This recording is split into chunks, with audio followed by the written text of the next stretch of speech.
Hello, everybody, and welcome back to the Sanderlanche podcast. Today, we are doing our penultimate episode in our coverage of Warbreaker by Brandon Sanderson. We read chapters 52, 53, 54, and 55, wherein, things have really started to kick off here. So we got Ciri imprisoned in her room this whole time. We got Lightsong we start out with Lightsong piling up all of his stuff in one room, and then things actually kind of turn interesting after that. He gets captured, stuff goes bad. An old fisherman finds Nightblood, and things don't go well for him. Then Vivenna finds Nightblood, and things go, maybe a little bit better. Vasher's getting tortured a lot. Just the things are happening. We're going to get into them. So in any case, I'm Data, and with me today is Jack, Joe, and Janie. So hang on to something, everybody. The Sanderlanche is about to begin. To emerge and to breathe anew, for a purpose so far from my own. And this world I've awoken to seems familiar but somehow unknown. And the branches of gold on the skyline reach out to the sweep of the stars. The beginnings and endings of lifetimes, a guidance of light from afar. Down. So yeah, Sanderlanche happening, things just popping off every which way. What did you guys think of these 4 chapters? Yeah. On the one hand, I was very, very right about Bluefingers. On the other hand, I was very, very wrong about Lightsong. So, we'll call it a draw. Yeah, fucking heaps of shit happening this time around. We lost 2 very big characters, Blushweaver and Trilides, and both times I was just like, oh no. Anyway, but yeah, it's nice to see confirmation of the Pankal uprising. So I'm kind of glad I called that one. Cool to see Vivenna going out grabbing the sword. I thought, oh okay, yep, let's see Vivenna get into the action here, and just all right. We're on the final wave. Let's ride this one and just see where it takes us. Yeah, we had to stop really right in the middle of things. So yeah, I do like, you're like, yeah, we lost these 2 major characters, but neither of them was one that anyone really liked. So it's just like, oh well. I think I felt it more for Blushweaver because Lightsong was really devastated, and I'm just like, all right, we got confirmation she was in league with the villains and tried to turn on them or whatever, and he's just like, oh no, like this person, like she was still kind of good. It's like, was she though? She didn't know that she was in league with the bad guys. She thought she was working with the God King's priests. And true, but still, it was kind of, she was like ultimately working for subversive gains, even if she didn't know what the real outcome was. She knew she was like conspiring. Yeah, I mean, she thought she was, I guess, conspiring with the God King, which I don't. If he's the leader of the government, I don't even know that counts as conspiring, but. True enough, I guess. I don't know. She pushed for war, and she was kind of just like really a bit of a bitch about it. So you're not wrong. Yeah, these chapters, I mean, obviously this stuff is happening. None of it seems pretty great. In fact, most of our heroes, quote unquote, seem like they're in pretty bad predicaments. I agree with Dak. Like, I don't really care about Blushweaver being dead. I care even less about Trilides being dead. I don't know if we're supposed to care. I don't know if Brandon wanted us to care about these characters, but I certainly don't.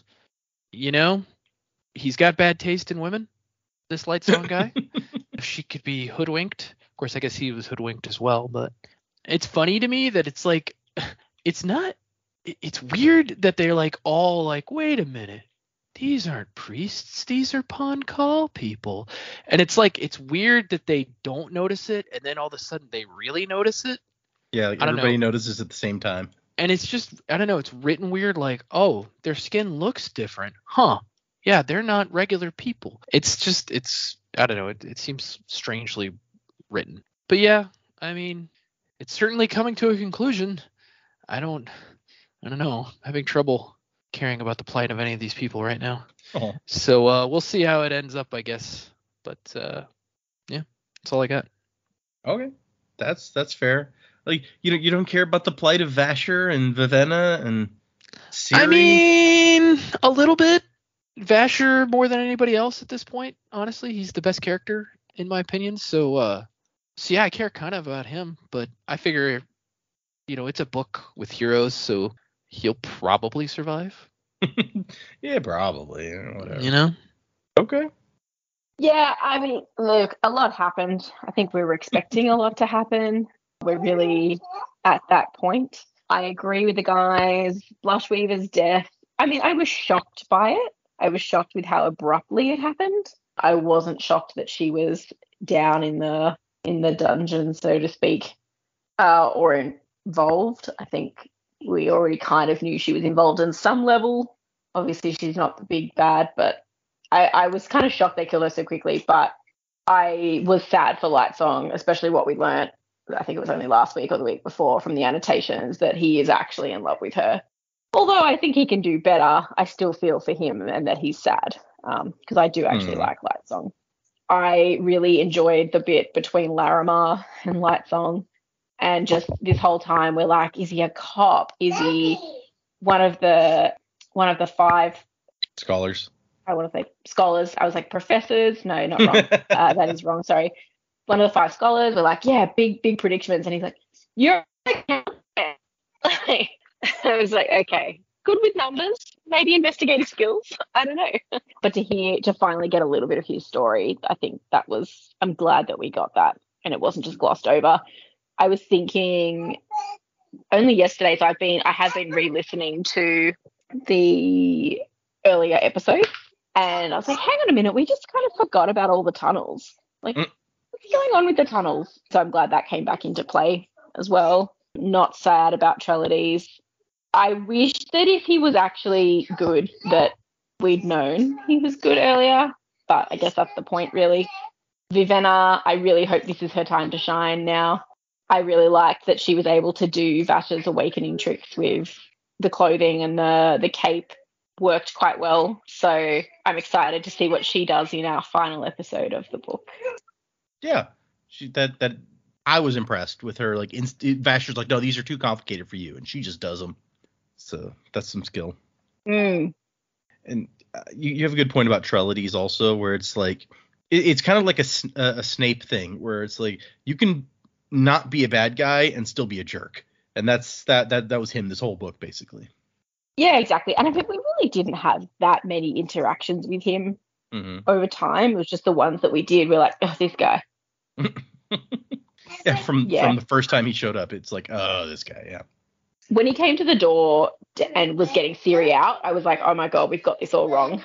He's not bad. Like, she's suspicious, of course, as you would be probably anyone getting to the door at that point. But I was like, oh no, he's actually looking out for them. Damn. And then he dies. So whatever, I guess. Okay, I guess let's get into these, all of the craziness that's happening here. We do start off with Lightsong, who's just has all his servants bringing in all of the nice shit from his palace and piling it up. And he's just like, man, it doesn't look so nice when it's just all stuck in a pile, does it? And Larimar has a reason for why he decided to pile his stuff up. Was he trying to make a point, or? I'm unclear, honestly. Yeah, I don't know. Because it even seems weird for Lightsong. Yeah, it's a strange move for sure. I was thinking the same thing when I was reading. I was like, okay, is he about to make like a dramatic point? And then he didn't. Larimar's the one who made the point, and I was like, what's happening? No, yeah, it's fair. Maybe as a former accountant, he was just taking stock of what he had. Look at all of my things. This makes me feel good to count everything. Behold my stuff. My stuff, yeah. I can only imagine that maybe he was depressed because he didn't know what to do. So he was like, let's just pile all my crap in here. And there were some hints dropped along the way. I don't know if you guys remember about Lightsong's true vocation when he was alive. Like, one of the things he discovered early on when he was testing out various things was that he was like excellent at math. Was one of the first things he discovered. And then I think in the last set of chapters, he uses the word statistical. And Brandon, there was an annotation where Brandon's like, yeah, I intentionally dropped that in here. It's kind of an unusual word in the rest of the book, but he has reasons. I mean, his little case study of like counting how many priests went in and out there. Now you think about it, it's like, okay, that actually makes a lot of sense, but it's definitely a less exciting vocation than the others we were predicting. Yeah, a little bit less exciting. And so, so Larimar asks, what is the point of all of this? And Lightsong says, this is what I mean to them, the people. They'll give up their riches for me. They'll sacrifice their breath. Many would probably even die for me. And all I'm expected to do at this moment is choose their fates for them. And so he gets Larimar to kind of advise him, which Larimar's like, I'm not supposed to, tell you what to do. I can argue either side, but eventually Larimar takes off his hat and he's like, okay, as a friend, not your priest, as your friend. And Larimar's suggestion is we go to war, but we don't attack and kill these people. We use the threat of it to negotiate for better use of the northern passes. And they have to officially renounce their claims to our throne or whatever. And Larimar has an extremely reasonable, I think, argument here where he's like, this is an approach we could take. And Lightsong's like, that's actually a good idea, but I don't think that the people pushing for war would go for that. Mm-hmm. And then he's like, but why not? Why? Why is this happening now? Right after the wedding, when tensions should have been low, why are they so much higher? And Larimar goes like, I don't know. And he's like, okay, well, let's find out then. And that's that. There's Lightsong going off into the Sanderlanche. Let's do things. Let's find out. A 1, a 2, a 3. And then we cut back to Ciri, who's in her room and is like, I'm not going to be stuck in here forever. And she's thinking about those first 7 days or 11 days, however long it was that she was when she first got here. And she's like, this is actually worse than that. And in an annotation, Brandon says, look, I don't like necessarily putting Ciri in this damsel in distress position. It's kind of tropey or whatever. But I have this problem that Ciri's not Vin. She can't approach things the way that Vin would do it. So I have to give her her own way to approach things. And he says, since Ellen got to play the damsel in distress fairly often in the Mistborn books, I think I've earned the right to put a female protagonist into that role here, since it is appropriate for the plot. Yeah, fair. Yeah, cool, whatever. It's not like she's in it for all that long, but in this chapter at least. And so Lightsong decides that they're going to basically storm into Mercy Star's palace and go into that secret passage. Secret tunnels. He didn't even know it's a tunnel. He knows that there's a secret door, and that's all. That's true. He doesn't know the tunnels. Well, no, didn't they tell him it's a tunnel at some point? Yeah, that's a fair point, because he was measuring how many people were coming in because he thought they were using the tunnels. Yeah. He does. Good point. And so he just blows past the guards and stuff and goes right down there. And when they get down there, Larimar's just like, oh, amazing. We found where they keep their flour.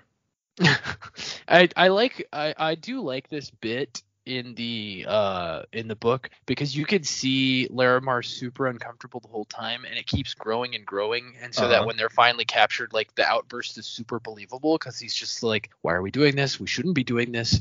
I don't want to do this. And he just keeps going along with him, and then when they get captured, he just is so angry.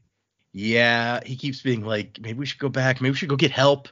When they find the tunnel, Lightsong's like, let's go. And he's like, well, I don't know if I'm going to fit in there, because Larimar's a big guy. And Lightsong's like, dude, I'm way bigger than you, because Lightsong is inhumanly proportioned, being a returned. So Larimar's just constantly looking for reasons to go back. And he's even like, pardon me, Your Grace, it seems like you're getting too much enjoyment out of this experience. Lightsong's like, well, I am called Lightsong the Bold. About time I lived up to it. It's like, did it have to be this way? So they discover the tunnel that they're going down for Mercy Star's palace leads to the Lifeless Barracks. And there's actually a little trapdoor into each of the 4 Lifeless Barracks from down here in the tunnel. So somebody's been fiddling with the Lifeless secretly. Was it Jules? Oh, no. We don't see Jules, actually. I wonder where she and Claude have gotten to. And so they go down this main tunnel, and from further away than Larimar can hear, Lightsong can hear a talk. And so we've got Denth and somebody else talking. And Denth is like, see, I told you he was going to come for the princess's sister. I mean, at this point, can we assume it's Bluefingers, or at least one of his cronies? I don't think it can. I think it must be one of Bluefinger's people, because the conversation ends with Denth being like, yeah, you're not the boss of me. If you want to give me orders, go find your boss. I guess that's true, yeah. And so they want Denth to interrogate someone for them. They haven't said who. And he's like, I got stuff I got to do. Because he's got an old friend that he wants to torture. He says that he just had to pause to dispose of his monstrosity of a sword. And the guy's like, Denth, come back. And he's like, you didn't hire me, little man. If you want to make me do something, go get your boss. Until then, you know where to find me. And Lightsong's like, there's people up there talking about the war. I'm going to go find out who it is. And Lairmar's like, no, maybe we should go back. And then Blushweaver gets dragged in. Here's a funny idea, Your Grace. We could not do that. We could not do that. Yeah. Not that just... Lairmar has to go. That's true. I guess like what we know later, it's like, well, I'm not gonna just leave my god brother to just hang out. Yeah, no, it's fair. Yeah, but it'd be nice if he's like, nah, man, let's just go back to the palace and chill. maybe smoke a blunt, just hang out. Weed fingers. Weed fingers. Good old weed fingers. The guys drag Blushweaver in, and she's yelling like, "What are you doing? I'm a goddess. You can't do this." And then Lightsong's like, "Oh, well, I got to stop this now." And Lairmar's like, "We should go for help." And Lightsong says, "We are the help." And he rushes in and knocks the guy over and takes his sword. And then he's like, "Oh man, watch me. I'm gonna sword it up." And it turns out he's not good with a sword. No, so bold yet so stupid.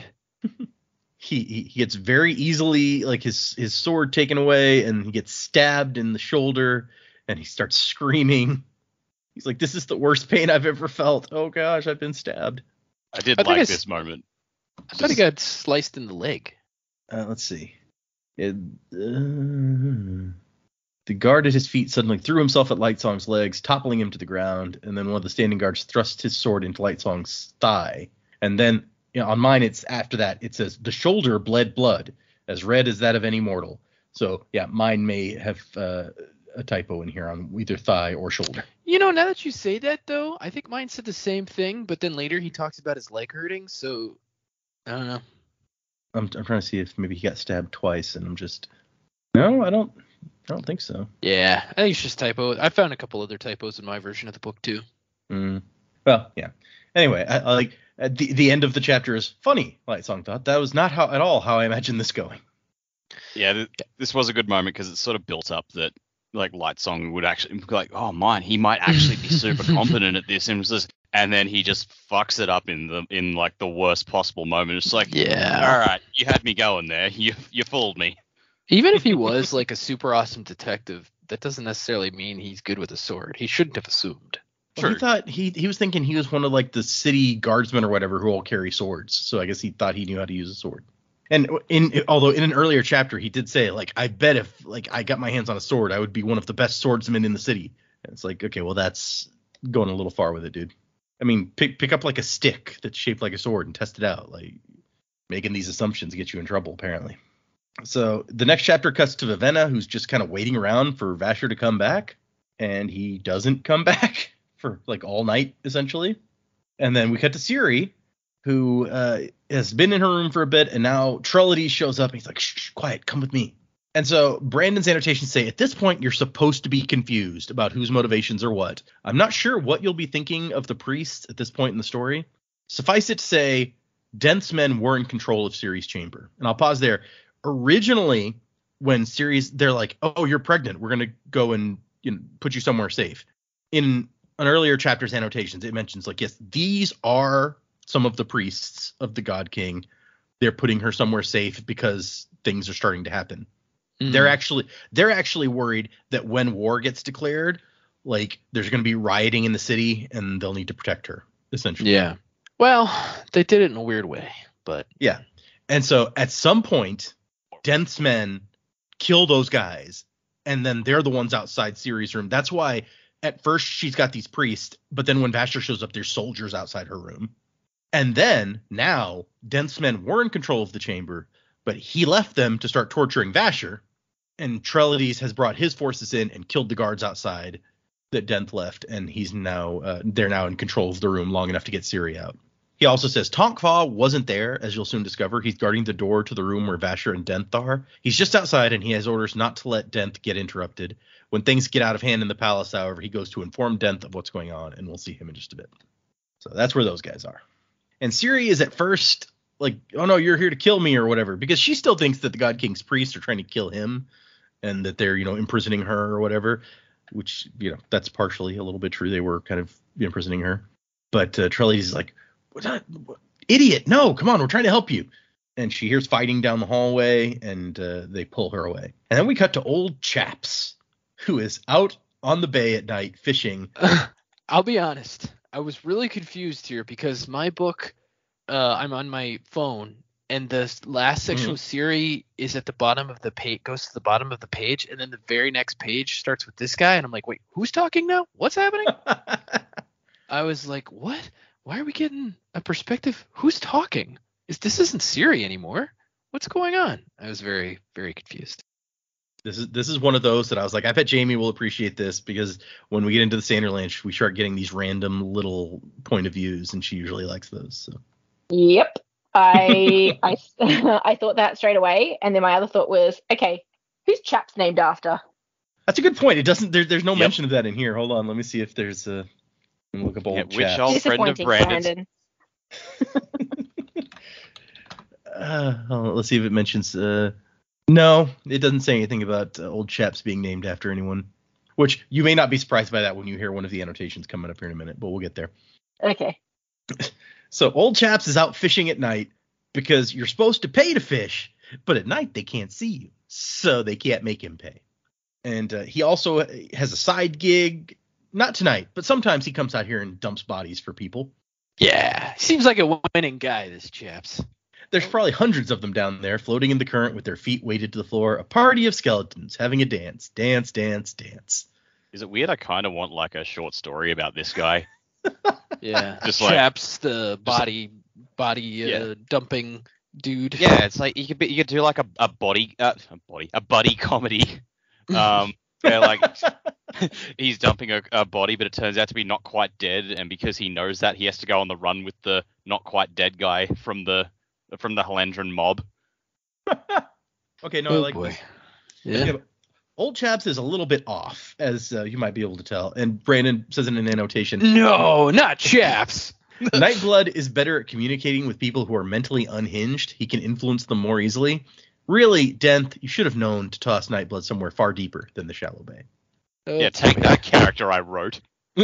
Yeah, I think honestly, it's like he didn't have time, right? It's like, I want to get back to Vasher. I'm just gonna go dump this sword somewhere real fast. I got somebody to torture. I gotta hurry up. Yeah, I got stuff to do. I got torturing to do. I got I got nipples to cut off and stuff.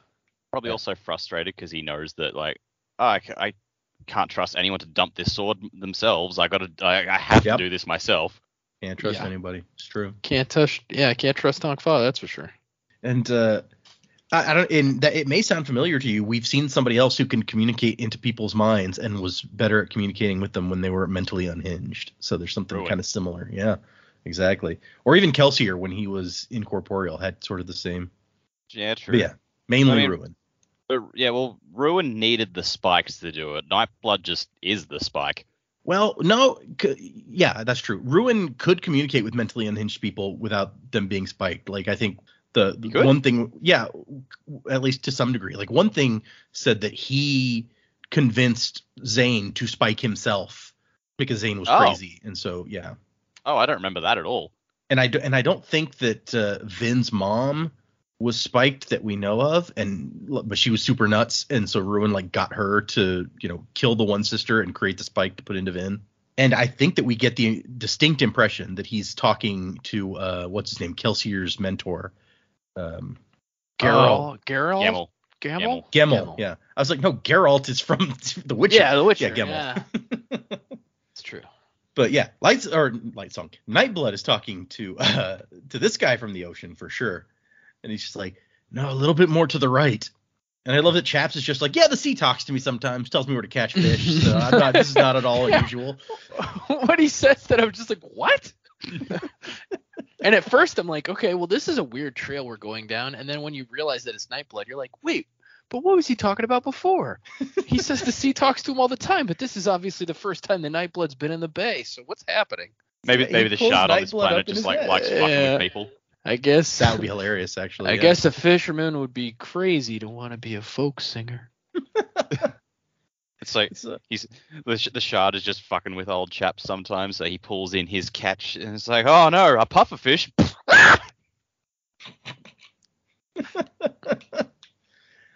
Oh gosh. Once I was like, all right, yep, just drop your lure right there. Yep. Mm-hmm, and now you've got a shark. Have fun with that.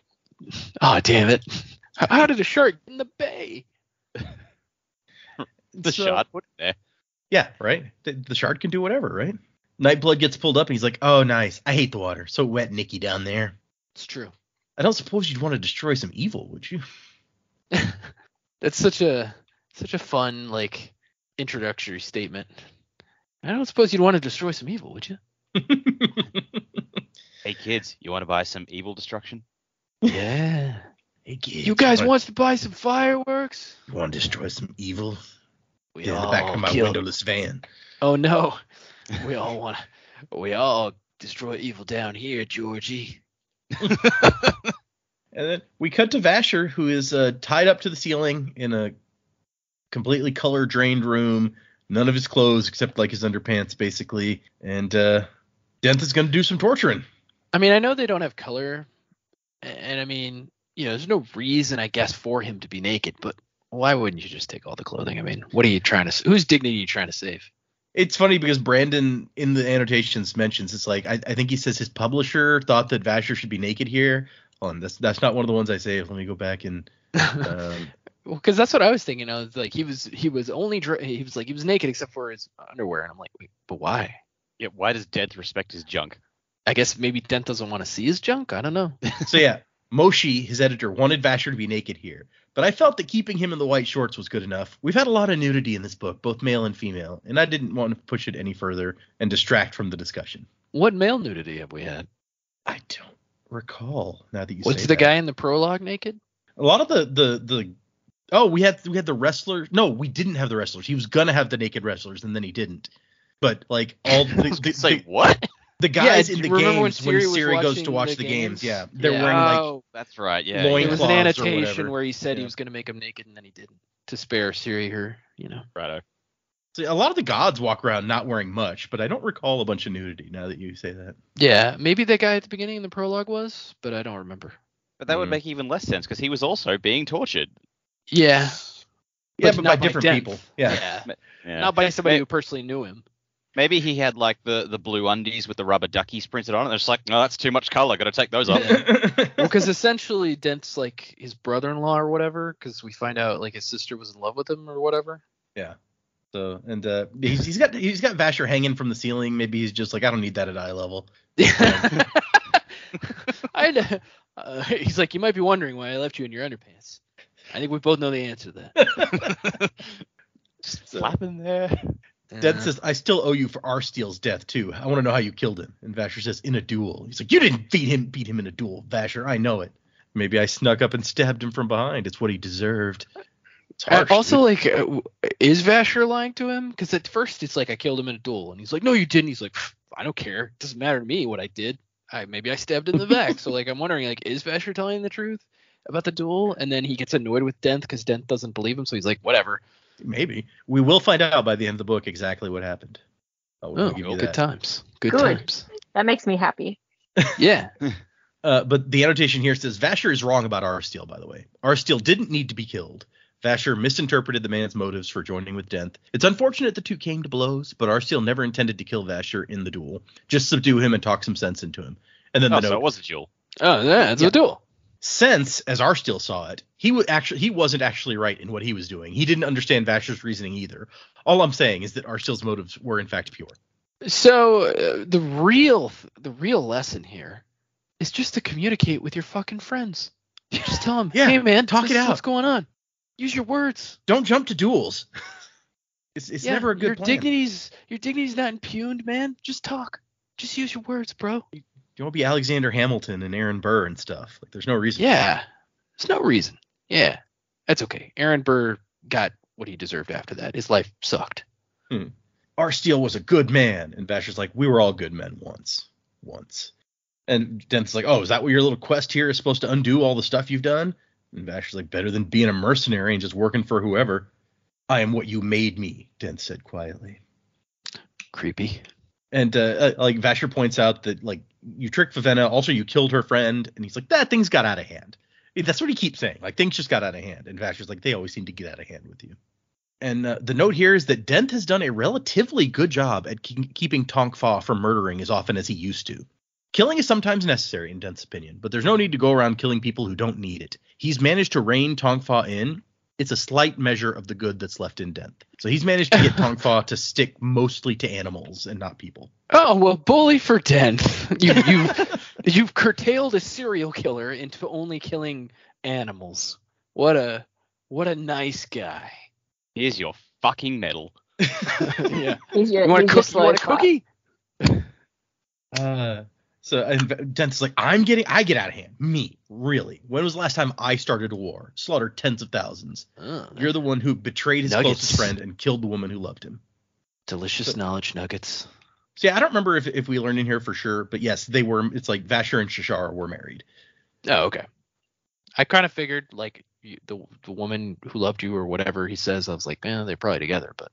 But we learned that he's like, what can I say? That she needed to die. So basically, Shashara had figured out how to create Nightblood, and she was gonna share the commands with other people, so that other people could also make these swords. And he was like, nope, can't let that happen.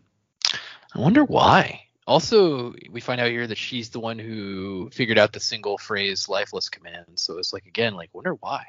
Single breath, I meant. Right. And she's a person, because we learned earlier, Vasher told us a lot of people who come up with cool commands don't share them with other people. They die. The command dies with them. Shashara, not that kind of person. She's like, when I figure out something cool, I want everybody to know, even if it starts a war, essentially.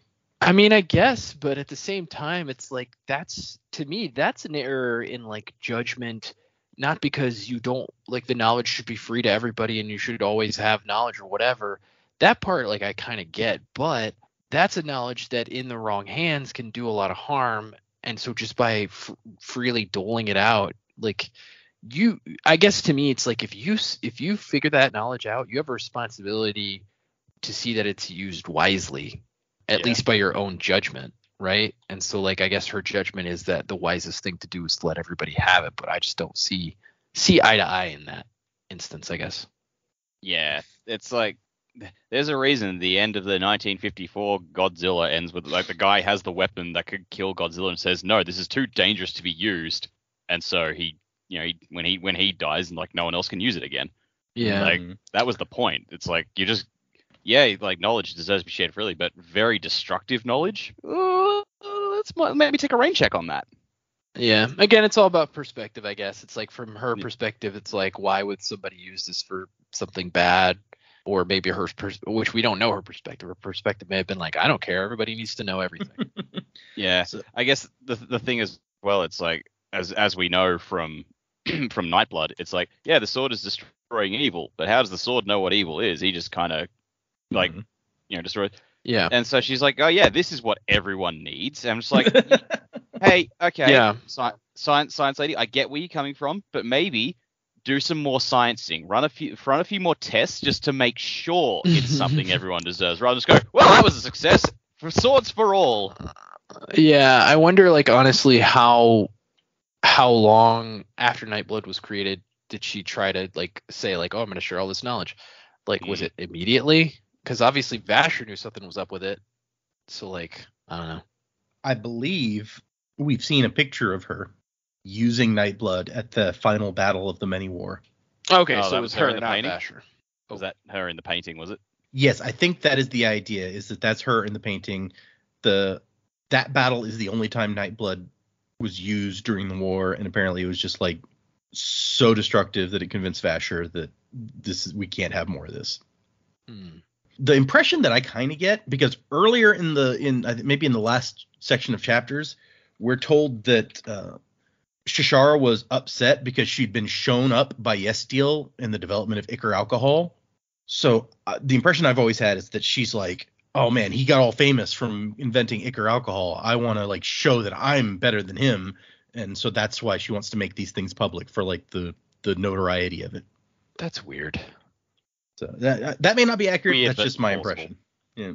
And so, Vasher killed her, and that's Denth's sister. So Denth wants some revenge. As you do for sister killing. Yeah. I'm reading. I know. Don't give me "I told you so's," listeners, because I know somebody suggested this to me a long time ago. I'm reading, not watching, because I don't like the animation. I'm reading Demon Slayer, the manga, and Pretty much the whole premise of the show is like somebody killed my family and and then made my sister into a demon. I want revenge. So, I get it. So it's like John Wick, but not the dog. Well, and more noble than John Wick. Like, he's only killing demons. He's not killing other people. Oh, okay. John Wick mostly just kills like assassins. And he even feels bad about the demons that he kills. And Denth is like, I was going to let Tonk Fa have you. He likes hurting things. With my direction, he's been able to restrict it to animals. So see, there you go. Again, woohoo. And so then we go back to Vivenna, who's been up all night, waiting for Vasher. He hasn't shown up. And she thinks, he's probably just out carousing somewhere. Because, that sounds so much like him. Yeah, that's such an odd thing for her to think. Like, what are you talking about? When has he ever done that? Well, I mean, she immediately thinks to herself, like, oh, yeah, that's a stupid thing to think, basically. Like, 'cause that's so much like him. So and she's just trying to find a reason why he's not back that doesn't involve him being in deep shit, basically, or dead. And eventually she does some more introspection. And she's like, okay, fine. I'm going to go out there. I'm going to do something. I'm going to make myself useful. So she gets Vasher's spare clothing, the kind that he likes to awaken with like the little tassels and stuff. And she does the same thing. She awakens the cloak to protect me. The shirt, upon call, become my fingers and grip that which I must. And I'm kind of shocked that it works so quickly. I thought that she would have to try this a few times, but she gets her right off. Yeah. Look, I know she's got like special magic blood or whatever, but I feel like this is not a cool moment for me because I'm like, she didn't earn this. Like, this isn't like Vasher's makes it sound like, oh, it's so hard, and then she's like, oh, I just did it. You told me the commands and I used them. So yeah, I just I thought this was kind of like, oh, well, this is the point in the story, like writing wise, it's like this is the point in the story where Ravenna needs to be able to do stuff, so now she can just do stuff. Yeah. So we get to Lightsong and Blushweaver, who have been imprisoned, and like Blushweaver's crying. It wasn't supposed to go this way. I had things under control. I thought the God King's priesthood was on my side, and we were working together. And she's been working with them from the beginning. Her job was to get the command phrases. We came up with the plan together. But then they claimed I didn't do my part, that I was withholding things. And like he goes, were you? And then she just stares at him and is crying again. And then he turns to Larimar. He's like, Scoot, what do you use to pick a lock? Like, I bet if I get my hands on something, I'd be super good at lock picking. And Larimar's like, what is wrong with you? Like, he loses it here. He's like, you were a scribe, a color's cursed scribe, not a soldier, not a detective, not a thief. You were an accountant for a moneylender, and you were as much an idiot then as you are now. Do you ever think about things before you just go off and do them? And every time I get in trouble with you, nothing has changed. You become a god, and I still end up in prison. And so we get a note here so you can find out the backstory on that statement. By the way, this is only the second time Lightsong has landed them both in prison. The first happened a good 20 years earlier, even if Larimar has never gotten over it.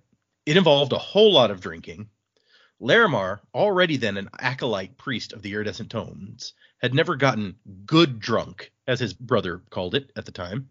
So he took him out on the day before his ordination as a full priest and got him solidly rip-roaring drunk. The embarrassment of what they did, landing themselves in prison for trying to bust into the court of the gods while wearing only their underclothing, nearly got Larimar tossed out of the priesthood. Needless to say, he did not make full priest the next day. It was 3 years before he was allowed to reapply. So yeah, there's what happened there. I can understand him being a little bitter about it, especially when for the last how many years Lightsong's been a priest, Lightsong's been a god for. It's like, I can't tell you any of this. I can't vent this to you. It's very annoying. Yeah, that would be. Yep. And so the guys dressed like priests, which we find out in a bit are not priests. They're like, Lightsong, we're going to need your command phrases. He's like, sorry to say I forgot them. You may know my reputation for being weak-minded. I mean, what kind of fool would come charging in here and get himself captured so easily? And then he just sighs and waves to the others, and they pull Blushweaver out of her cage and cut her throat with no preamble. Dude, I was about to say, this was pretty brutal. No hesitation. This was probably the most metal part of the chapters. Yeah, I'm gonna agree with that. It's like, we're not even going to really have any more discussion with you about this. We're just going to take your girlfriend and cut her throat in front of you. And Brandon says that his editor was uncomfortable with the way this happened. He felt the motivation for the killers wasn't solid enough. I tried to put in a little bit more to placate Moshi, but I always felt that they were solid. Bad guys in books often do stupid things, and it annoys me. They're not allowed to do the smartest things they could because it would ruin the plot. I wanted them to do the smart thing here, and I felt that was to kill Blushweaver. Just threatening her wouldn't have worked with Lightsong. He refused to take things seriously, and a threat would have earned mockery and frustration. So not knowing that he loved her, they killed Blushweaver to show how serious they were. Then they grabbed Larimar, not intending to actually kill him, as they knew he was their best bargaining chip. If Lightsong had not talked, they'd have started cutting off Larimar's fingers. So yeah. Yep. That works. I'll pay it. The guy's like, I'm sorry we had to do that, but we've heard that, you don't take things seriously, and I wanted you to understand that this was serious. So if you don't do what we want, other people are going to die. I'm going to need those command phrases. This is important. And Lightsong, still bold, to his credit, is like, you can beat them out of me. He's like, no, we're actually new to all this. We don't know how to torture very well. And the person who does know how to torture is like not being helpful. So never pay a mercenary before the job is done. I love how candid they are. It's like, look, man, it's our first day, so we're just seeing how this all works. All right.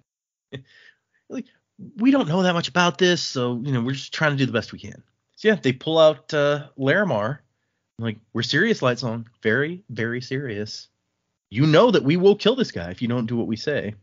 And so he gives them the command phrase, Red Panther. That's it. Let him go. I hope you haven't lied to us, Lightsong. We're not playing games. It would be unfortunate if we discovered that you still are.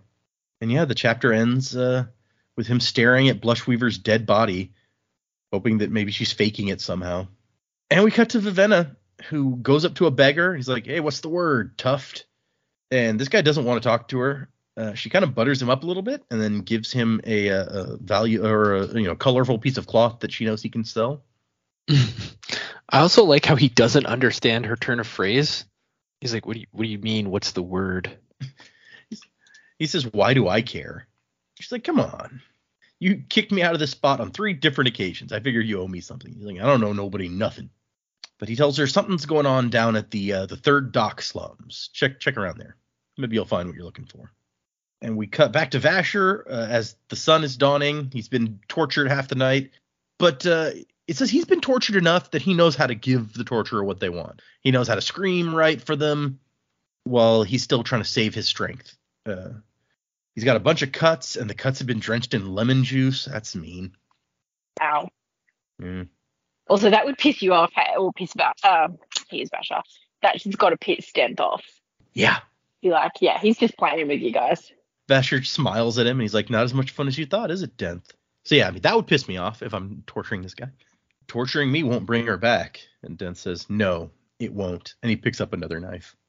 And then we get Ciri, and the priests bring her to the God King, and she's like, oh, yeah, Susebron, you're here. And Trellides doesn't want to tell her anything, and she has to be like, I'm your queen. You will answer my questions. And he's like, okay, fine. Some Lifeless are attacking the palace. We're trying to get you guys out. We don't know who's in charge of these Lifeless. We have no idea what's going on. Just somebody is attacking. Where are those reinforcements I demanded? And Bluefingers is like, they're not coming, Your Grace. The enemy has taken the East Wing. And so Trellides tells Bluefingers to take the God King and Ciri and get them out of here. Get to the docks. And Ciri's like, oh, good. This is like what I wanted. Bluefingers is going to help get us to safety. He's the guy that I trust. And then she has a moment. She's like, she remembers the advice that Lightsong gave her about don't make waves until you're ready. Look non-threatening, or don't look non-threatening, but look like average. Just not good enough to threaten anybody really, but not like completely innocent either. And she's like, huh. I bet other people know that advice too. And she becomes suspicious of Bluefingers, the one person that she's trusted. And she starts thinking exactly kind of what Dak has theorized was going on. It's like, who would want both of these countries destroyed by war? And she's like, oh, wait. And she just goes into it like, you're from Pancall, but everyone just assumes you're Halandran. You were here first. This used to be your kingdom. And now you're just like these conquered people who everyone like doesn't even give much thought to. There's like, oh yeah, you're just one of us, even though you're second-class citizens, because you're technically not. And Bluefingers turns and runs because she's figured out too much. She's like, I gotta get out of here. Jeez it. And I like the moment where she turns to Susebron and she's like, "You were right all along. We should have trusted your priests." And Trellides is like, "Okay, well," she tells him Bluefingers has betrayed us. And he says, "Okay, we go for the front gates then and try to fight our way out." They don't have a huge force at this point, so it's not looking great.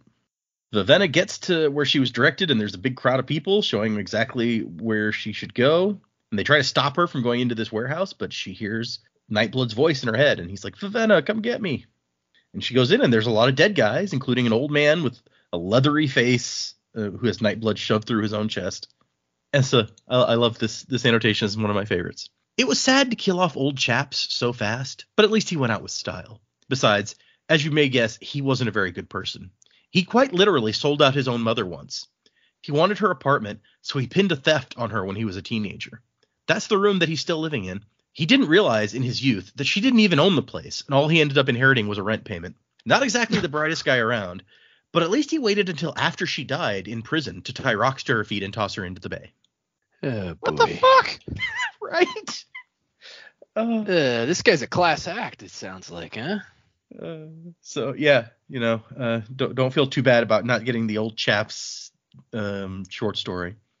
Oh, I mean, it could still be entertaining. That's true. That's fair. And so Nightblood's like, "Vivenna, you found me. I'm so excited. I tried to get him to take me to the court of the gods, but it didn't work out very well. I did well, right? Veritrelides threw me in the ocean, but I got back out. I'm quite satisfied. You should tell me what I did well. Oh, by the way, Vasher's hurt. I think we should go find him.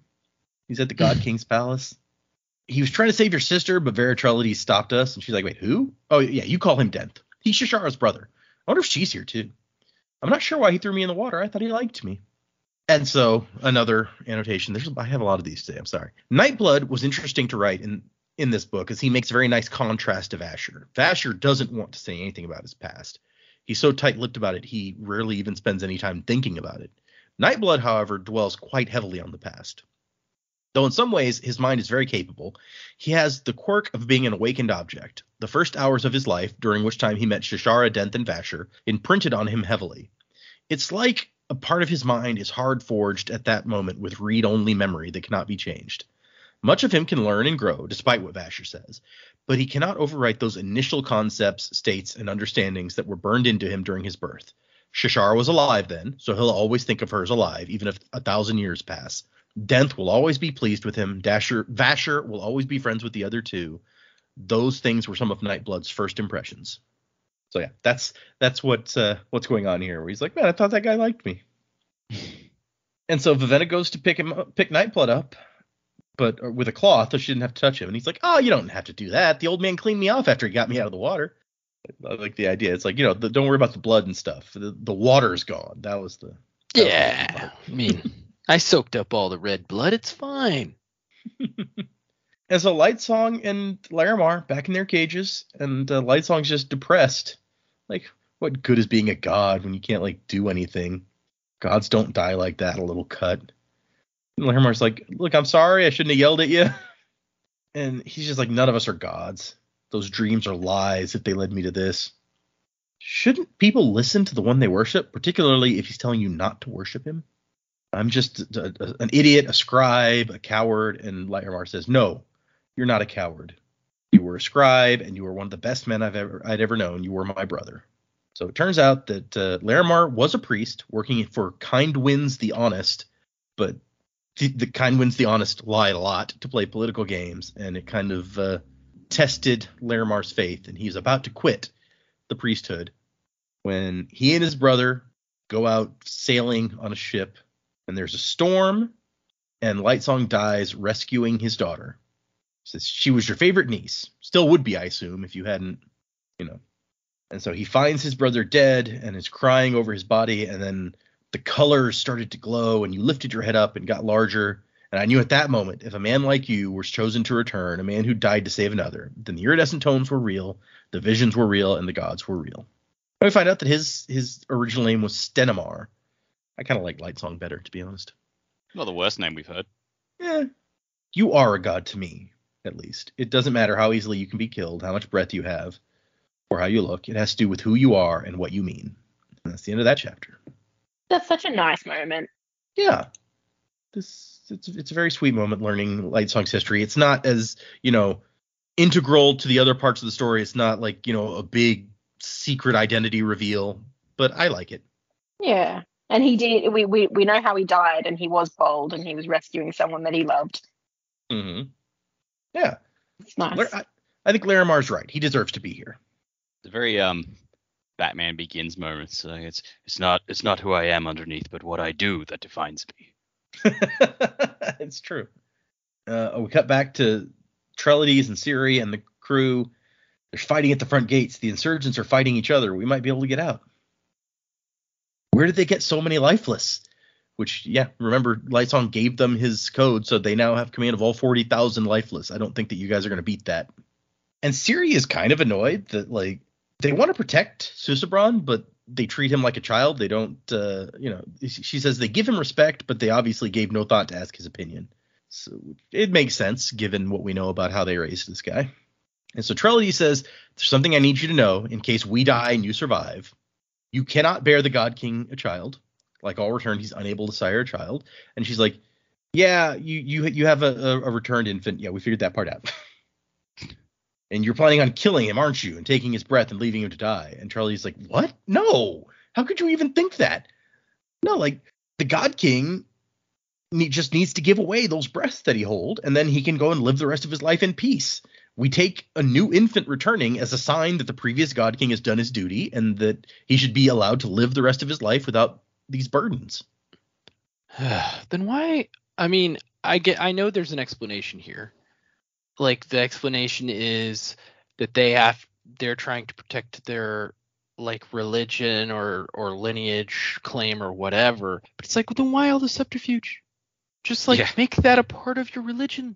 That when a new returned infant is born, it's time for the other one to retire. And I think my biggest problem, besides the pacing with this book, is which I know characters lie. I get it, That's a thing. But the constant, it feels like it's almost been constant with this book. It's it works like this. Actually, no, that was a lie. It doesn't work like that. It actually works this way.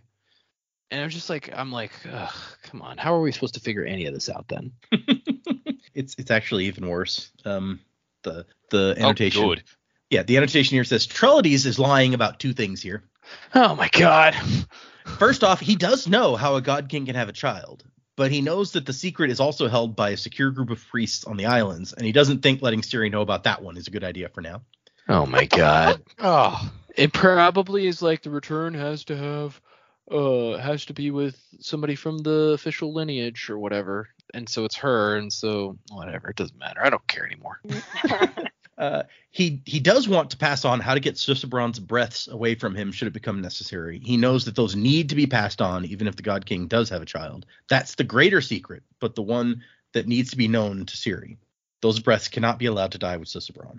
So why not bring this up in the book? Brandon asks out loud. Well, to himself. Yeah. Oh, Brandon is still saying the quiet part loud. Excellent question, me.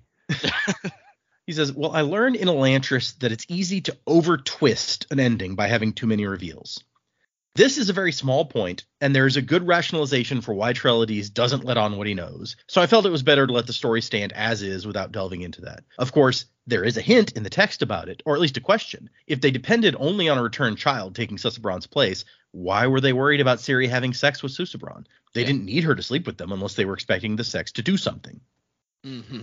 So I'm right. So it's that could happen. He could have a baby with her. Yeah, and in annotations in earlier chapters, which I didn't read, it was basically they're hoping that she will have a kid with him, and then maybe that can be the next God King. They would prefer that, but if that doesn't happen, then they have this other plan that they need to get into place pretty quickly.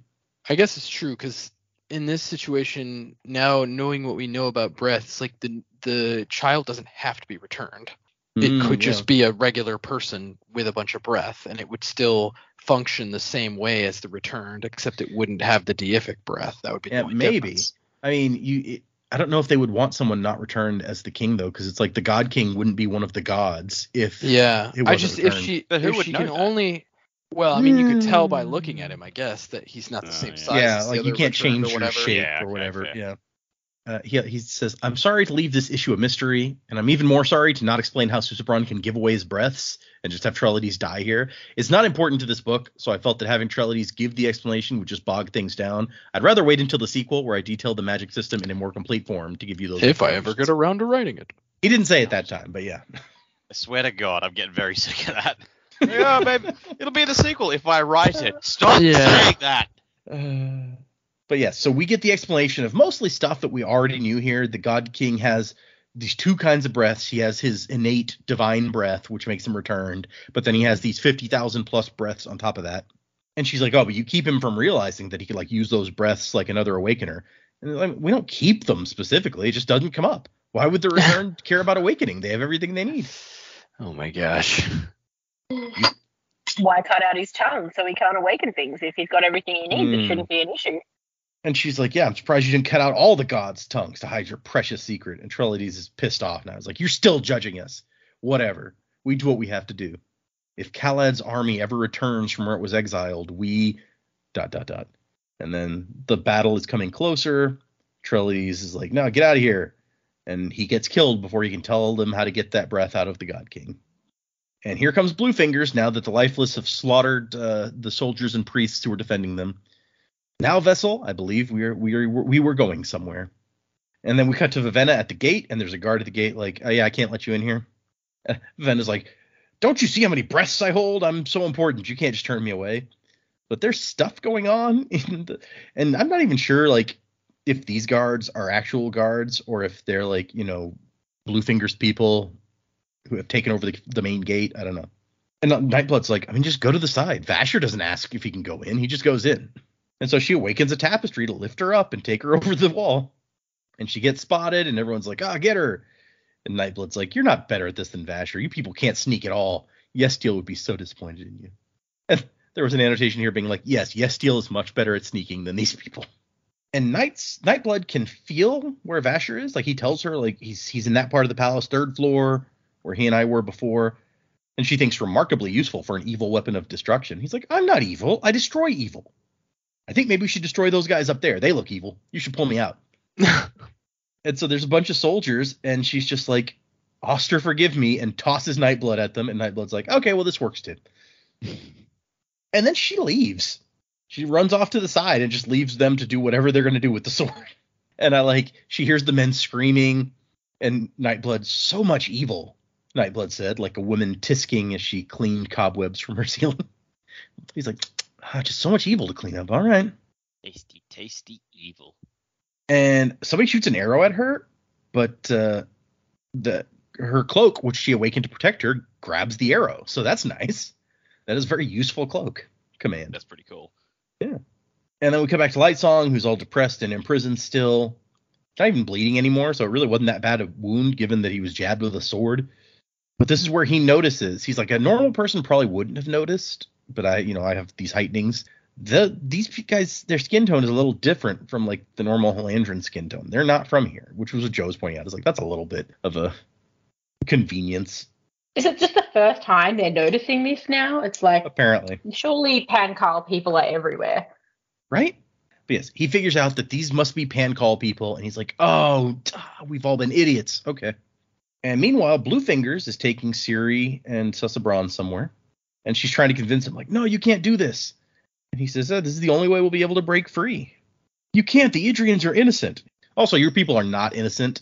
Like, you were Halandran during the Many War. You only split at the end when the royal family ran off. And so one of the guys, who was probably one of the guys interrogating Lightsong, is like, hey, we have the security phrase. We checked it. It works. We've changed it to the new one. All the Lifeless are ours now. And Bluefinger says, okay, give the command. Order the Lifeless to march on Idris. And then he looks sad after this guy leaves. And Ciri's like, what do you have to be sad about? And he says, my friends are the only ones who know the command phrase for Halandran's Lifeless army. And once they march, they're going to kill themselves with poison so that no one can stop the Lifeless. Which, geez, that's some commitment. And the last annotation I have is that currently, because of all the craziness happening in the Court of the Gods, the tunnels under the court are clogged with priests getting their various deities out of danger. This is why Bluefingers is slightly frustrated in these series scenes. His original plan had been to get the God King out to a waiting boat. He wanted to keep him as a prisoner. executing him, as he outlines here, is a backup plan and one that he decides to implement. So they're going to take the God King downstairs and they're going to kill him. And they're going to like put Halandrin, or no, I'm sorry, not Halandrin. They're going to put Idrians that they took from the city, some dead Idrians all around the God King. So it looks like they've killed him. And then they're going to put the dead bodies of Lightsong and Blushweaver down in the lifeless paddocks, whatever they're called, lifeless barracks, so that it will look like they sent the armies in retribution for the Idrians killing the God King and then were killed themselves. And Bluefinger's is like, I wish you hadn't gotten involved in all this. It would have been easier for me if you'd been able to keep yourself from getting pregnant. And she's like, but I'm not pregnant. He's like, well, the people think you are, so that's what matters. We have to break this government, and we have to make the Idrians angry enough to want to destroy Halandrin. I think your people will do better in this war than everyone says, especially if the Lifeless march without leadership, which it's mentioned in earlier annotations, but Brandon's like, yes, the Idrians will do better, or would do better, in a war between the two countries than anyone thinks, because they will gather allies from the other side of the mountains, including Yestiel, who is out there and knows how to make swords like Nightblood, and he will share that knowledge, and the war will basically encompass the world and destroy everything with like these Nightblood swords out there slaughtering by the tons. So this it's not going to go as well for Bluefingers as he thinks it is. Yeah, but I don't understand that. Like, why would they ally with people that awaken? I mean, if the choice is extinction or like taking whatever allies you can get, I mean, they probably, I guess. But yeah, so the plan is Ciri figures out that they're going to kill her, the supposedly pregnant queen, in order to enrage her people into wanting to fight. Nobody will ever realize. It's still pretty well thought out. They've really thought out their options. Yeah, it's a pretty good plan. They just, can't anticipate some of the ramifications. But yeah, that's the end of our chapter. They're going to kill the God King. They're going to kill Ciri. They're going to kill Lightsong because that's part of the plan too. So not looking great for our friends. I just can't believe nobody's going to make it out alive. Yeah. I can't believe how much stuff he's just throwing into the annotations. By the way, Yestiel's still alive and he knows how to make swords like Nightblood. Whoa, game changer. Yeah, right. I wonder if they all know, but just like Vasher would never do it, and neither would Denth, because Denth was obviously there at his inception. Yeah, so probably Denth would know, right? So I would imagine they probably all know. All the scholars that are left know. Yeah, maybe the others just weren't as eager to share it with everybody. Maybe Vasher made the rest understand or something that. Yeah. Again, I'm dangerous. Yeah. I'm saying that still assuming that my theory is correct and those are the scholars. Right. Yeah. Yeah. No, we haven't gotten any confirmation on that. So yeah, there we go. Sanderlanche territory. Things happening. Just bam, bam, bam. Characters dying, being tortured, all sorts of fun stuff. So sure. We have 3 chapters and an epilogue left to wrap up everything that's happening. Predicaments. What's going to happen? How's this book gonna end? God King's gonna die. Still think Ravenna will become Warbreaker. Maybe a returned Idrian is like the spark, just like, oh, they can unite over a common cause there. I think Ciri is pregnant. I think she will bear the God King's child. Whether or not like that child will have powers or not is who knows.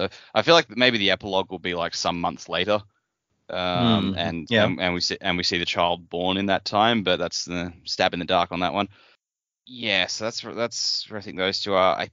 I think Ravenna will take Lightsong. I think Vasher will die by the end of it, but I think he will die taking Denth down. Although that might be a bit cliche for Brandon, who knows? I want to see Tonkfar get killed by Nightblood. I would love to see. Wouldn't that be cool? Like Tonkfar runs into Ravenna, knocks her to the ground, but he gets a hold of Nightblood somehow, and he draws it ready to use on Ravenna, but then that he winds up being killed by it, but because the sword is completely unsheathed, Ravenna has to take it, try and get it sheathed, and maybe that's how she becomes a returned. I don't know. Let's just see Tonkfar go down on Nightblood somehow, because that would make me so happy. Okay. That's 3 of the 4. I've got no idea where Lightsong's going.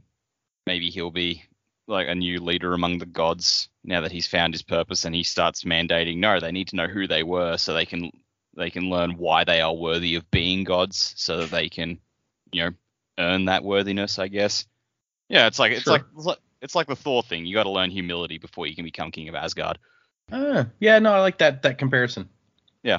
So yeah, we'll go with that. So yeah, Vasher's the only one of the key four to die, I think. Bluefingers, fuck only knows how he's gonna go down, but yeah, he will, and it'll hopefully be satisfying. Okay. No, yeah, there's some interesting possibilities in there. Okay, yeah, I like. I like this idea about Tongfa and getting killed by the sword in maybe a way that we haven't seen, because we still have not seen anyone draw Nightblood, so we have to see that before the end, right? Yeah. Yeah, that's for the sequel also. But I feel like if there is one character in this book who we can call irredeemably evil, Tongfa is it. No, yeah, I could see that. Yeah. Like Bluefingers is the villain, but he does have his reasons for what he's doing, and you can't say that he's not justified in some of them at least. Yeah, I mean, he wants freedom for his people. If you turn this whole thing another way, that would be the hero of the story. That would be like the Kelsier of the story. Yeah, he's the Spartacus of the Parnkal. And you'll have the group of people going, "No, I am Bluefingers. No, I am Bluefingers." Let's take this piece by piece here. I think Vivenna will save Vasher. Vasher, with all the talk of duels and Dent's like, there's no way that you beat our steel or whatever. I think Dent is going to challenge Vasher to a duel, or Vasher's going to duel with Dent. Okay. And then I think Vasher's going to kill Dent. I don't think Vasher's going to die. He's my favorite character in this book. If he dies, then this book sucks. And so I think they're going to duel maybe, and then that would be cool if Tongfa was killed by Nightblood. I gotta agree with Dak on that. I'm gonna throw that in there as well. And then I think Ciri and Susubron are, I don't know, maybe we haven't seen this deific breath be used yet. Neither Susubron's or Light Songs or anybody. I feel like we gotta see some deific breath get used. Okay. So whether that means Light Song dies or Susubron dies using their breath, their deific breath, that would be pretty interesting. You theorize that some of these other people might be secretly returned, so that opens it up that one of them could too. Yeah, I guess that's true. I don't know. Yeah, I guess so. I mean, maybe I still think Vasher's returned. I don't know about Denth, because we don't know how many breaths Denth has. I think we've gotten actually a pretty good idea, at least at the beginning of the book, that he only had one, because he tells Vivenna, the one that I have is good enough for me. And then when she gets the power, she can tell if other people have a lot of breath. And I think she would have noticed if he was some crazy high heightening. So he wants to use the breath but not have it himself. That's interesting. I don't know. So yeah, how it's gonna end? The book's called Warbreaker. I assume the war is going to be broken, and it's not going to happen. That would be my assumption based on the title of the book alone. And so maybe the use of the deific breath is to take control of all the lifeless immediately to stop them. I feel like maybe a deific breath could do that, or to destroy the lifeless. I don't know if a deific breath could do that. I think Jules and Claude need to come back too. So I'm going to say that they come back and actually help Vivenna in some way. They turn on Dent and Tongfa. We haven't seen him in a while. We don't even know. He doesn't like Vivenna though.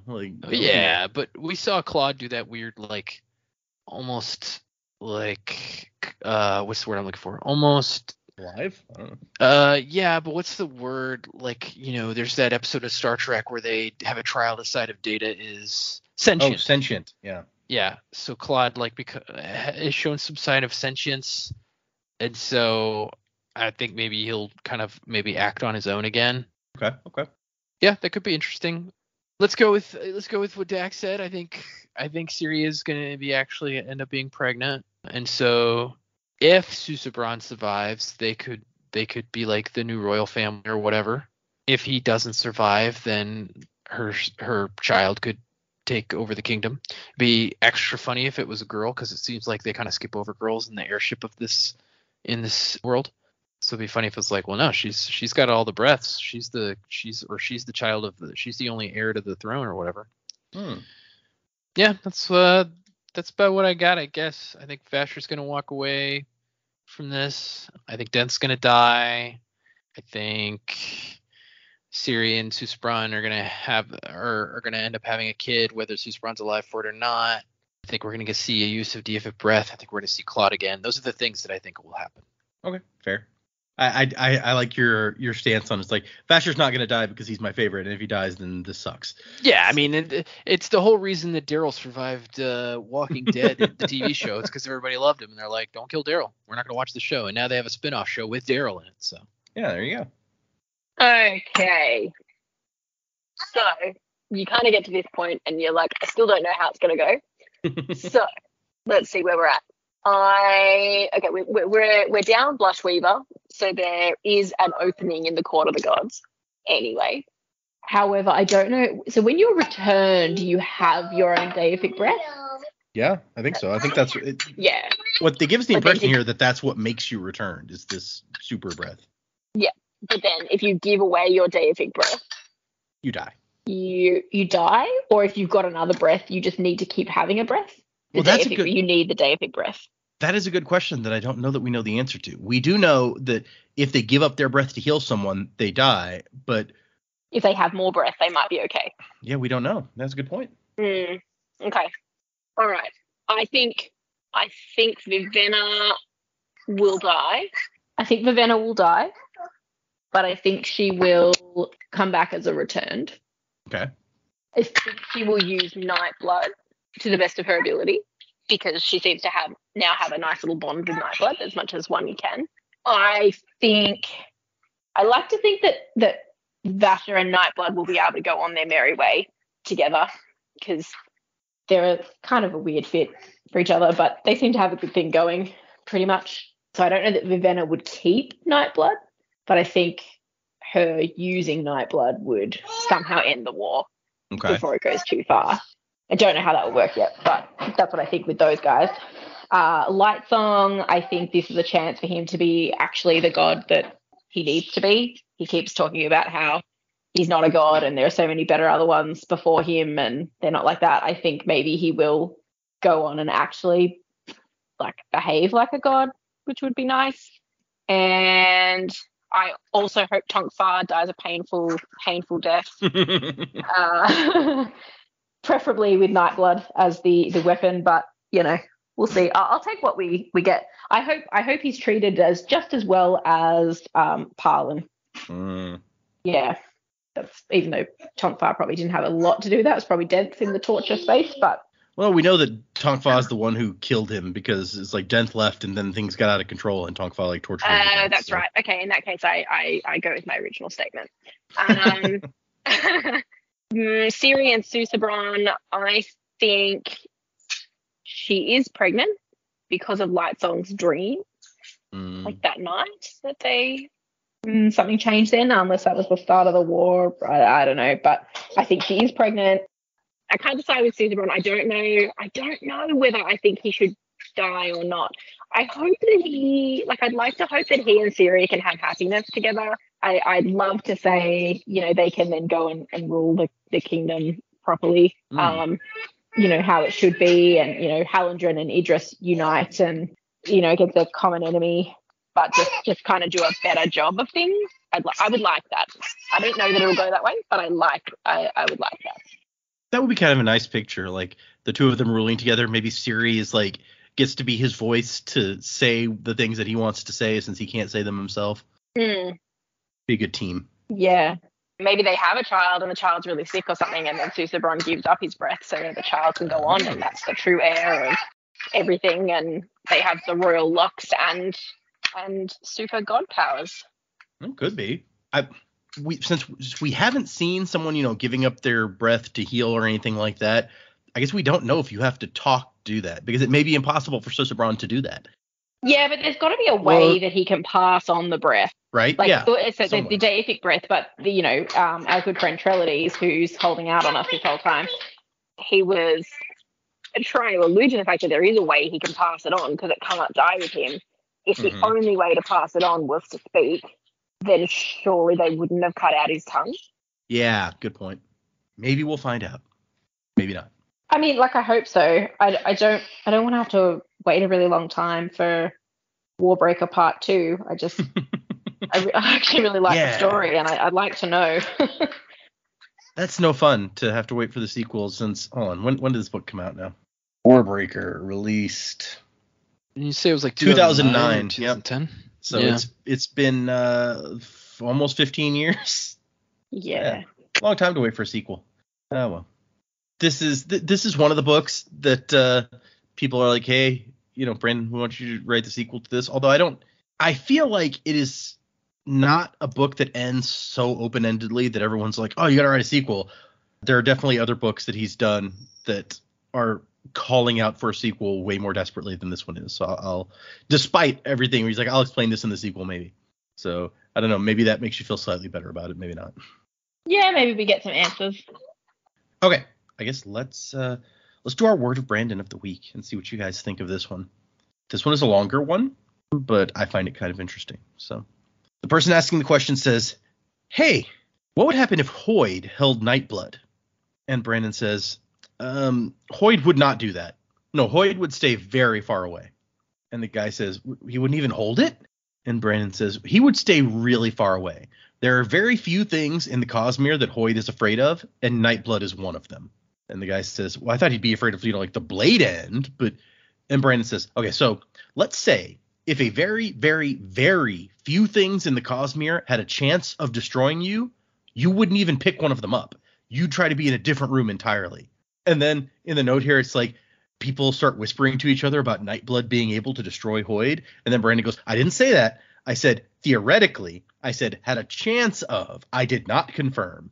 Hoyd doesn't know, but there's a chance. So he's not even going to risk that. Yeah, that's the thing.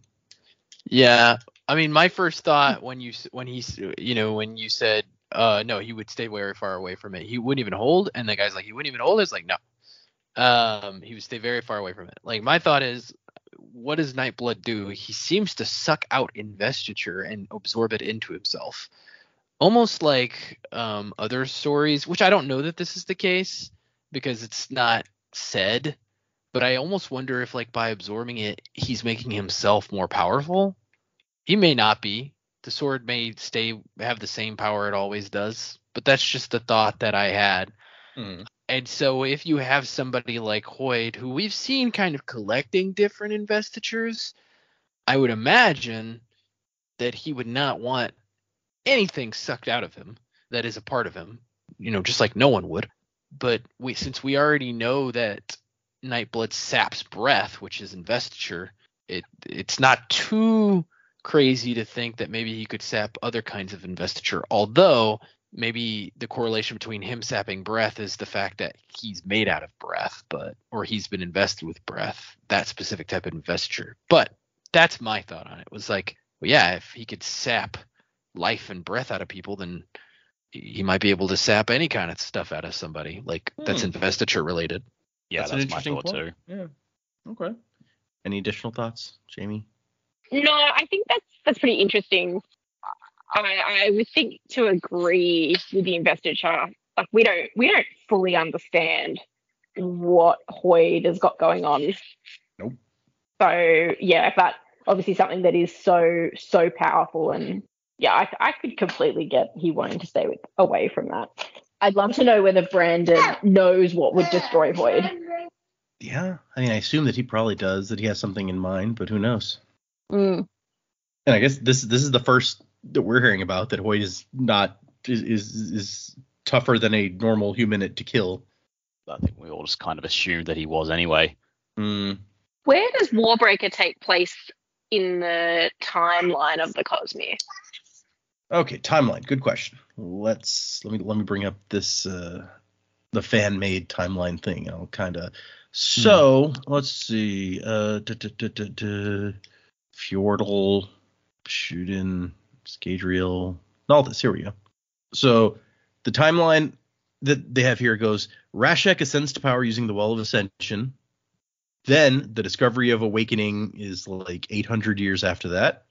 And then the Many War is 100 years after that. And then Kelsier is born 60 years after the Many War. And this happens. Okay, so Sazed ascends to become Harmony. This has Kelsier would have been about 40 at that point by this timeline. And then the Pancall Rebellion takes place, according to this, about 200 years after that. So that's what we're seeing, is what they're calling the Pancall Rebellion here. So like 100 years before Wax and Wane. So yeah, about 100 years before Wax and Wane.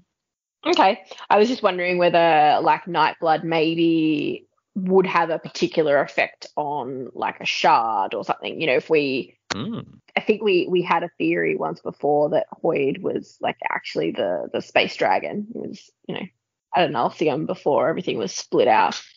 I was like, I wonder if whether it was Nightblood or maybe something very similar to Nightblood did that, like broke the shards, and maybe like I'd be staying pretty clear of that. Yeah, right.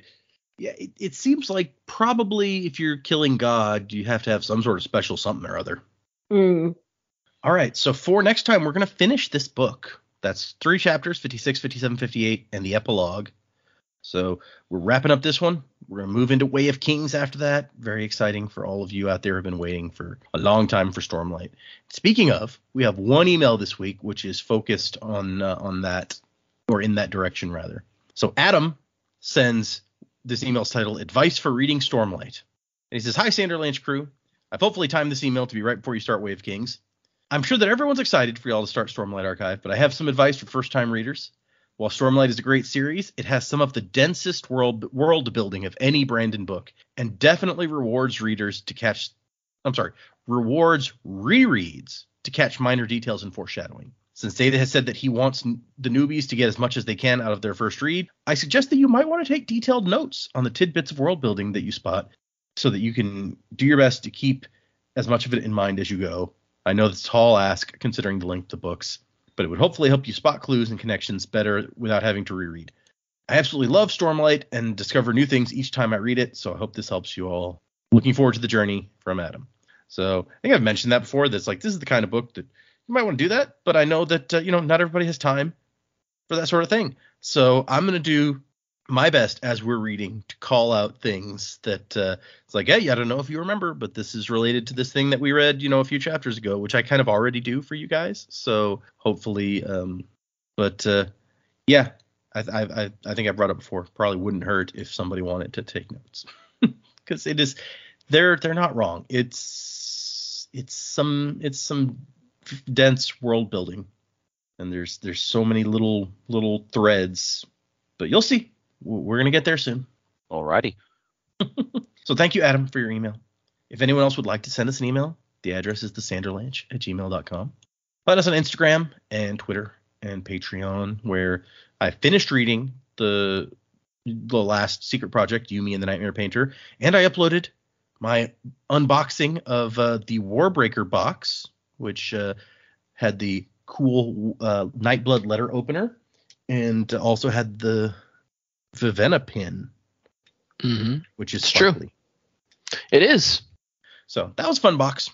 Joe helped me open it. I figured that there shouldn't be too many spoilers since we were almost at the end of the book.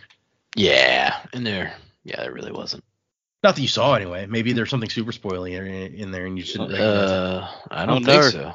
They've included this full-size artwork of Trellides rising from the grave with Nightblood in hand and going on a bender. Oh no, these coasters have a symbol on them. Oh, what have I seen? Yeah, the coasters have the tear of Edgeley flower that gets mentioned several times in here. Now we've just revealed like most of what was in that. I'm sorry if you haven't gotten your box yet and we spoiled that. You know what? Too bad. But yeah, there's only 3 more box left in the amazing year of Sanderson. So and the next one. What a wild year it's been. The next one should be the next book. So. Yep, end of this month it will be. It's crazy, dude. I mean, can you imagine back when in last November when we were at the con and they were saying, "Look at all this stuff that's coming out," and now it's come out. Yep. I will say so much stuff. Yeah, I will say, which I think everybody's been impressed with this, so I'm sure I'm not the first person to shout this out. But just the constant updates, the feedback, the delivery of these items through a Kickstarter, I think there's a reason that it's the most successful Kickstarter of all time, because Brandon and his company, they care about what they're doing, and they did a good job with the handling of everything with this stuff. So professional. You could tell it was like, it's not a startup. This is obviously a working machine at work. It was done so well and so thoughtfully that I think they deserve all the accolades and, quite frankly, the money that they got for this Kickstarter, because it's pretty awesome. Yeah, that's one place that Brandon has always stood out, is his openness and communication with his fandom. And this was not an exception. Even when stuff was late, like running late, some of the boxes, it was like they were very open with everything. And so, yeah, they said, hey, nice. the binding is messed up here. We got to redo this. So it's going to be a little longer. We're sorry. We want to get the best product out to you guys that we can. So we're going to have to send this back and redo it. And that's going to make stuff late. But, that's okay. Yep. Okay. So, like I said, end of the book, or to the end of the book for next time, 3 chapters and an epilogue for anyone who's following along. And then we're going to move into The Way of Kings. So be ready for that, all of you Stormlight fans out there. Music by Miracle of Sound, and Wasing to the Time of Next.